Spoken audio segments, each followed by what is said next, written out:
Selama saya dari seminari Tuke selama 6 tahun, lalu menjadi frater selama 9 tahun, dan pada akhirnya diakon lalu ditabiskan menjadi imam selama 2 tahun.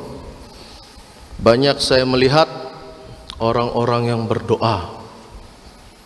Ketika mereka selesai berdoa, kebanyakan ekspresi wajahnya menjadi enak dilihat.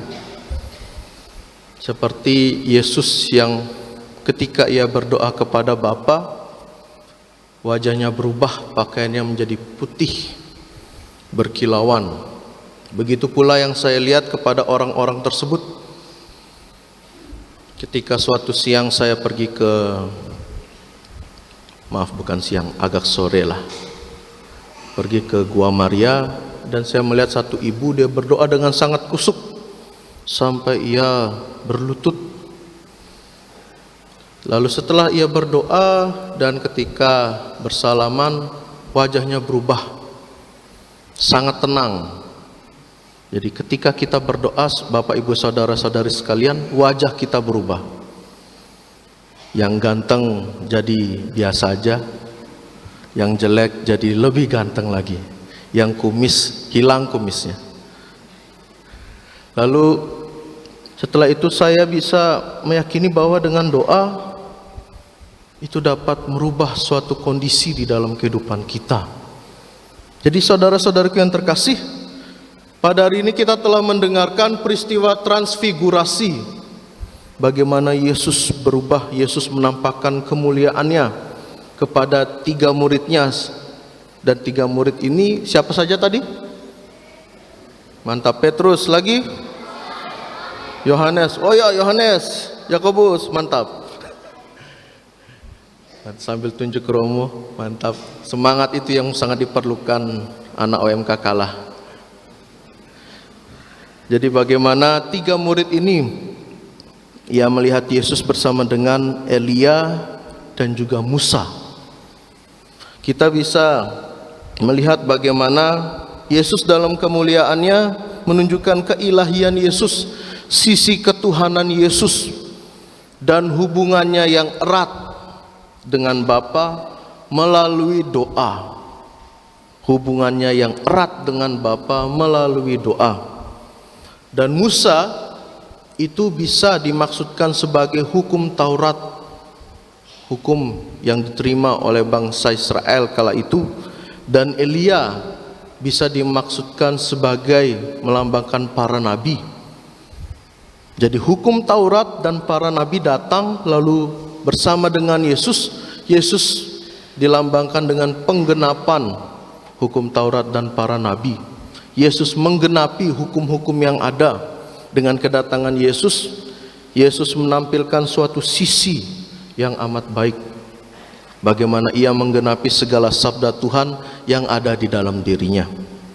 Saudara-saudariku yang terkasih, doa menguatkan kita dan juga memberikan kita suatu harapan di dalam kehidupan kita. Dan juga doa dapat memperdalam relasi kita dengan Tuhan. Jadi orang yang tidak berdoa tidak akan mendapatkan apa-apa. Orang yang malas berdoa, ia akan menjadi orang yang biasa-biasa saja. Kita lihat orang ini hidupnya seperti itu saja. Tidak ada yang berubah apabila kita tidak menjalankan relasi kita dengan baik. Hanya dengan doa kita dapat berkomunikasi dengan Tuhan. Siapa tahu dengan doa wajah kita berubah, pakaian kita menjadi putih seperti Yesus. Jadi saudara-saudariku, jangan hanya mengagumi kemuliaan Tuhan, jangan hanya kita mengagumi kebesaran Tuhan di dalam kehidupan kita, tetapi kita juga harus hidup sesuai dengan ajaran yang Tuhan inginkan di dalam kehidupan kita. Jadi cobalah untuk berdoa secara tulus. Mintalah apa yang paling kita inginkan, bukan yang kita butuhkan. Karena yang kita butuhkan itu hanya sekedar nafsu belaka. Jadi misalkan Tetangga punya motor baru, kita harus beli motor. Tetangga punya baju baru, kita beli baju baru. Tetangga punya skintific baru, kita beli skintific baru. Nah, itu merupakan suatu hal yang sebenarnya penting untuk hari ini, tetapi tidak terlalu penting untuk di dalam kehidupan kita. Jadi saudara-saudariku yang terkasih, seperti bagaimana ketiga para murid Petrus, Yakobus dan Yohanes, terutama Petrus menyuruh bagaimana Tuhan kita mendirikan sebuah kemah supaya kita bisa berdiam di sini. Satu untuk Musa, satu untuk engkau dan satu untuk Elia.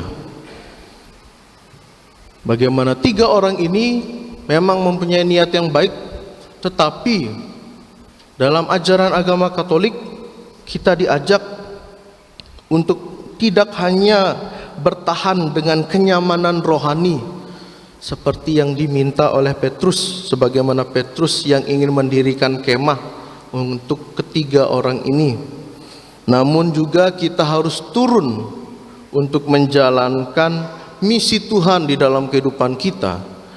Jadi Bapak Ibu saudara-saudari yang selama ini selalu bertekun dengan doanya, jadi jangan hanya memperdulikan diri sendiri, jangan hanya nyaman dengan kondisi rohani kita yang baik, yaitu kita bisa berdoa dengan baik, tetapi jalankanlah misi kepada semua orang, kepada umat, terutama mereka yang mungkin merasakan suatu krisis iman di dalam kehidupannya.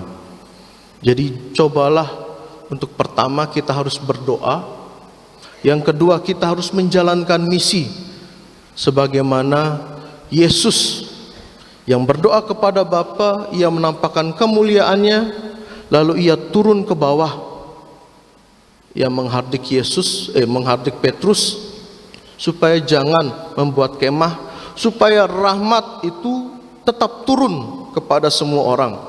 Jadi tidak hanya untuk diri kita sendiri, tetapi untuk semua orang yang ada di paroki ini. Jadi itulah inti peristiwa transfigurasi yang sudah kita dengarkan di dalam bacaan Injil, yaitu kita harus tekun dan juga kita harus menjalankan misi. Kita mengajak, kita merangkul orang-orang, umat-umat yang mungkin sudah malas gereja, yang sudah malas berdoa, doa lingkungan kebanyakan kaum Hawa, atau doa KBG, bapak-bapak bisa dihitung. Kalau ada romo banyak dia. Anak muda, woi, berat. Tetapi itu merupakan suatu PR untuk setiap ketua KBG, ketua lingkungan, untuk kami juga pastor paroki.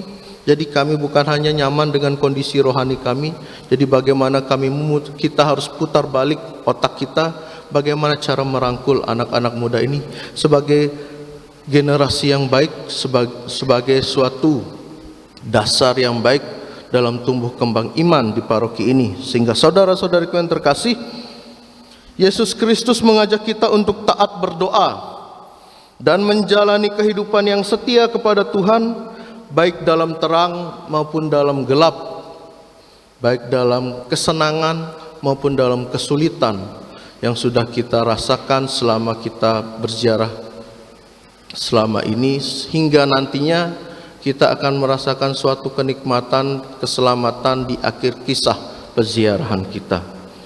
Mengakhiri permenungan seperti biasa, ada dua pantun yang saya siapkan. Ke gunung tinggi memetik pala, singgah sebentar di bukit sepi. Dengarkanlah Tuhan dalam berdoa, hidupmu pasti diberkati. Berjalan pagi ke ladang padi, bertemu kawan membawa talas. Dengan firman yang ada di dalam hati, hidup tenang penuh berkat luas. Semoga Tuhan memberkati.